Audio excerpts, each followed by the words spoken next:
Roma, 29 de setembro de 1978, 5h15 da manhã. Uma freira chamada Vicenza Taffarel deixou o café na sacristia, como fazia todas as manhãs. O Papa sempre aparecia, sempre sorria, sempre tomava o café antes de começar a rezar. Naquela manhã, o café ficou lá. Ela esperou 10 minutos, bateu na porta, bateu de novo, nenhuma resposta. Quando ela abriu a porta, o Papa João Paulo I estava sentado na cama, óculos escorregando pelo nariz, uma leve curva nos lábios, quase um sorriso, papéis nas mãos, a testa ainda morna.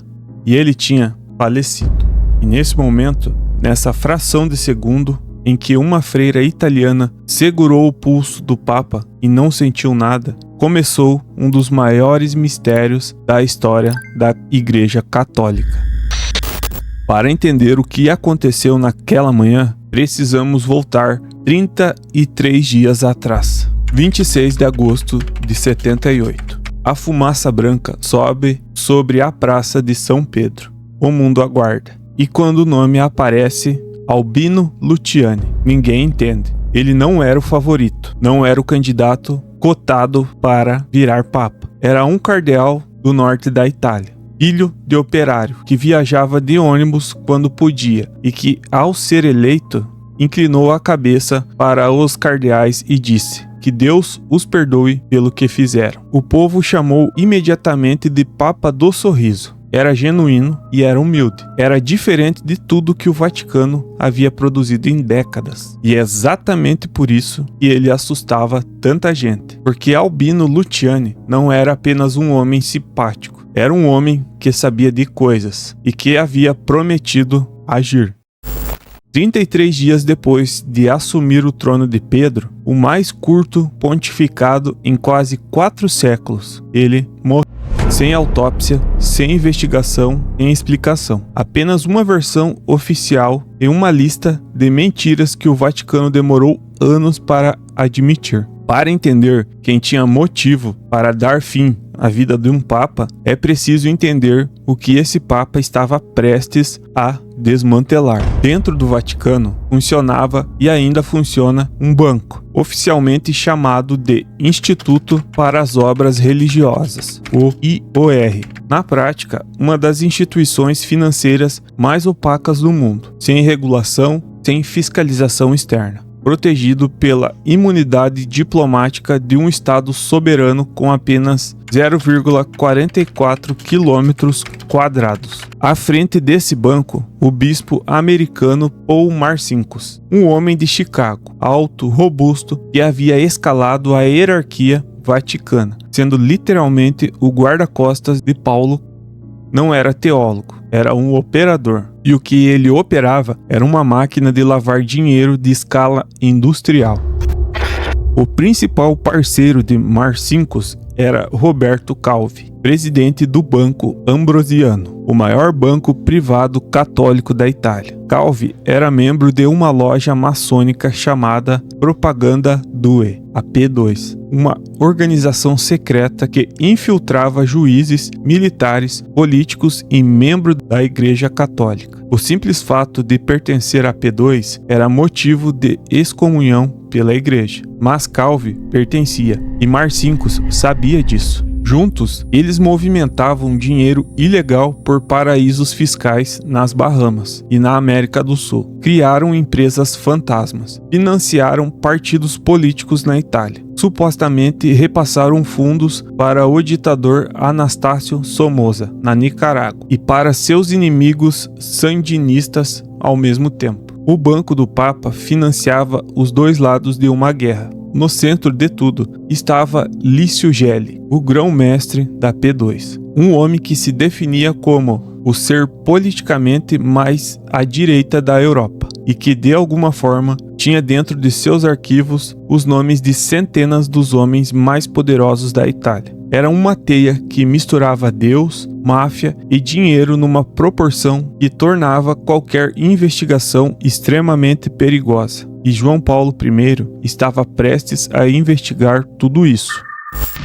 Nos seus 33 dias, Luciane já havia preparado uma lista de nomeações e demissões que mudaria o Vaticano de forma irreversível. Marcinkus, demitido do banco. Cardeal Cody, de Chicago, investigado pelo FBI por desvio de fundos, afastado. A limpeza estava marcada para o dia 30 de setembro de 78 e ele morreu no dia 29. O que aconteceu entre a noite de 28 e a madrugada de 29 de setembro de 78 dentro dos aposentos papais é uma das questões mais debatidas da história contemporânea. A versão oficial do Vaticano mudou pelo menos 2 vezes. Disseram que foi o padre John Magee quem encontrou o Papa por volta das 5:30 da manhã, segurando um livro de orações chamado A Imitação de Cristo. Bom, eu peço desculpa aqui se vocês escutarem alguns barulhos e tal. É que estão reformando a casa aqui. Aí pode ser que apareça alguns barulhos no fundo. Em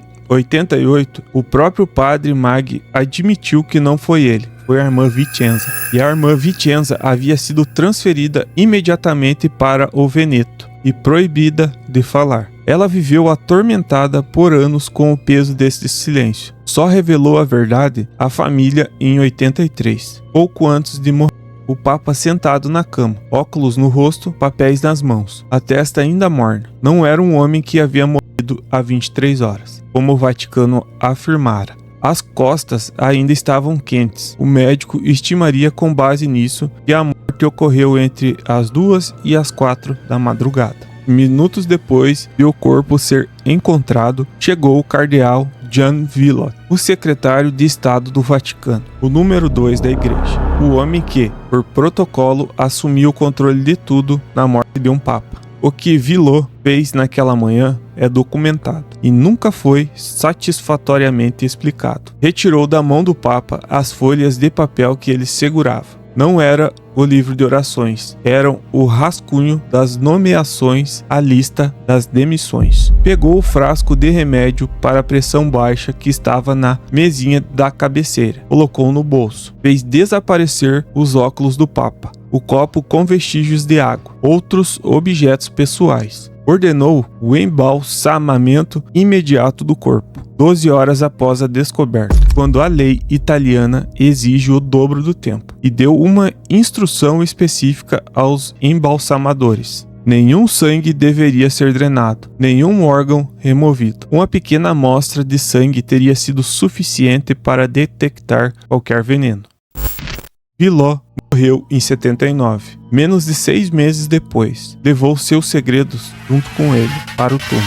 O jornalista Davi Alop, que passou anos investigando o caso para seu livro Em Nome de Deus, foi categórico. Se a morte de Luciane tivesse sido natural, as ações de Villot eram completamente inexplicáveis. Seu comportamento só se compreende quando relacionado a uma conclusão específica. Ou ele participou do assassinato, ou viu no quarto do Papa evidências nítidas de que havia sido assassinado, e decidiu que essas provas tinham de ser destruídas para proteger a igreja. Sem autópsia, nunca saberemos. O Vaticano se recusou e continuou se recusando. O que aconteceu com os homens que tinham motivo para matar João Paulo I? É, por si só, uma história de horror. Roberto Calvi, o banqueiro da máfia, o homem que usou o Banco do Vaticano como lavanderia, foi encontrado morto em junho de 82, pendurado sob a ponte dos Frades Negros, em Londres. Tijolos nos bolsos, dinheiro no paletó. A polícia britânica fechou o caso como suicídio. Nenhum júri acreditou nisso. A família Calvi nunca acreditou. Anos depois, a investigação italiana concluiu que havia sido assassinado pela máfia, pela P2, ou por ambos, ninguém foi condenado. Michele Sidona, o banqueiro siciliano, elo entre o Vaticano e a família Gambino, de Nova York, morreu em 1986 numa prisão italiana. Havia pedido um café. O café continha cianureto. A prisão foi fechada ao público. Morte por suicídio, disse o laudo. Licio Gelli, o grão-mestre da P2, sobreviveu a tudo. Foi condenado a 12 anos de prisão em 98. Recorreu e fugiu para a Suíça. Foi extraditado e morreu em 2015, com 96 anos, nunca tendo passado um dia sequer atrás das grades. Paul Marcinkus, o banqueiro de Deus, foi indiciado pela justiça italiana em 87 por sua participação no colapso do Banco Ambrosiano. Utilizou imunidade diplomática para escapar da prisão. João Paulo II o manteve no cargo até 89, o protegeu e, em 1990, garantiu que ele deixasse o país em liberdade. Marcinkus foi para o Arizona, aposentou-se, jogou golfe e morreu em 2006, sem ter sido julgado uma única vez. E então, em 2019, um homem chamado Anthony Raimondi decidiu falar. Raimondi era gangster da família Colombo e sobrinho do lendário Lucky Luciano, um dos fundadores da máfia americana moderna. Em seu livro de memórias, Quando a Bala Golpeia o Osso, ele afirmou em 78, aos 28 anos, foi recrutado por seu primo, o cardeal Paul Marcinkus, para viajar à Itália como parte de uma equipe enviada para dar fim ao Papa. O método, segundo ele, de Anureto. O executor direto, segundo ele, o próprio Marcinkus. O Papa ia expor uma fraude de $1 bilhão, disse Raimondi ao New York Post, e os homens envolvidos não podiam deixar que isso acontecesse. Quando questionado sobre as semelhanças com a cena do O Poderoso Chefão 3, onde um papa é assassinado em circunstâncias quase idênticas, Raimondi foi seco. Nem terminei de ver o filme, para dizer a verdade. Tudo o que disse no livro mantém até o dia em que morrer. Uma das alegações foi oficialmente comprovada. Marcinkus já estava morto, e o Vaticano, como sempre, sem falar nada. Em setembro de 2022, 44 anos após a morte, o Papa Francisco declarou Albino Luciani beato da Igreja Católica. Foi uma cerimônia linda, multidões, flores e lágrimas, e é difícil não sentir, ao assistir aquelas imagens, uma certa ironia amarga. O mesmo Vaticano que se recusou a fazer uma autópsia no corpo dele e mentiu sobre quem encontrou o corpo, e fez desaparecer as evidências numa manhã de setembro de 78, e protegeu os homens acusados de dar fim a ele. Esse mesmo Vaticano agora o declara um santo. Mas espera lá, a beatificação não reabre investigações, não convoca testemunhas, não exige autópsia, embora, na maioria dos casos da beatificação, o Vaticano exija a exumação do corpo para verificar se foi corrompido. No caso de João Paulo I, não foi necessário. O corpo de um homem que não pode ter autópsia em vida também não precisou de exame depois de morto. É muito curioso. Albino Luciani passou 33 dias no cargo mais poderoso do catolicismo. 33 dias em que prometeu reformar um sistema corrompido por décadas de cumplicidade entre dinheiro, poder e fé. Os homens que ele ameaçava morreram de formas violentas ou escaparam da justiça com a proteção de um Estado que afirma representar Deus na Terra. A verdade sobre aquela madrugada de setembro, o que havia no corpo, o que estava nos papéis, por que os óculos sumiram, por que o sangue não foi analisado. Essa verdade está enterrada a 3 metros de profundidade numa cripta abaixo da Basílica de São Pedro. E o Vaticano, que tem a chave, nunca demonstrou pressa para abri-la. O que sabemos com certeza é apenas isso. Um homem humilde, que não queria ser papa, foi eleito por acidente da história. Prometeu limpar a casa. 33 dias depois, morreu. E todo mundo que poderia ter sido julgado por isso, nunca foi. Isso não é teoria da conspiração. Isso é um registro histórico. O Banco Ambrosiano colapsou em 82, deixando um rombo de 1,4 bilhão de dólares. O Vaticano pagou 244 milhões como contribuição voluntária sem admitir a culpa. Roberto Calvi, Cardeal Villot, Michele Sidona, Licio Gelli, Paul Marcinkus, nenhum deles foi condenado por nenhum crime relacionado à morte de João Paulo I. A família de João Paulo I pediu oficialmente a abertura de uma investigação ao Vaticano em 2003.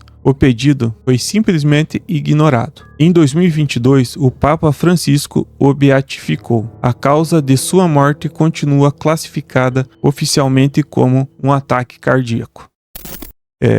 Na hora que eu tava fazendo o roteiro e tava analisando, né, as coisas, é uma história assim muito estranha, com muito mistério e com muitas perguntas. Se ele não tivesse morrido naquele dia, provavelmente ele teria conseguido consertar a igreja naquela época. E como a máfia, os próprios padres que estavam envolvidos nisso, estavam lucrando muito, o que aconteceu foi um veneno ou alguma coisa que deram para o Papa para calar ele, né? Porque se ele tinha tudo anotadinho nas folhas dele o que ele queria fazer, e também ele tinha deixado claro o que ele queria fazer, estava envolvido e estava enchendo o bolso de grana, não ia permitir isso, né? Mas fica difícil de a gente ter uma confiança 100%, né? Porque quando Jesus pediu para espalhar sua palavra, provavelmente não era isso que ele queria, né? Mas sempre, em todo lugar, sempre vai ter alguém que vai querer contar vantagem ou ganhar dinheiro nas costas dos outros. Isso não é diferente na igreja. Tem na política, tem em todos os lugares. Sempre tem alguém querendo lucrar com os outros. Mas eles, como representantes de Deus aqui na Terra, deveriam ser mais transparentes também. Se eles não permitiram que fosse exumado o corpo e nem feito exames, nada, é porque eles sabiam de algo que ia os pôr contra a parede. Mas é isso aí. Deixa seu like, se inscreva no canal e conta aqui pra mim se você sabia desse acontecimento. E me indica aqui nos comentários aqui embaixo alguma história que você quer saber mais a fundo, e vai ser o maior prazer eu ir atrás e investigar. Então é isso. Até mais, pessoal.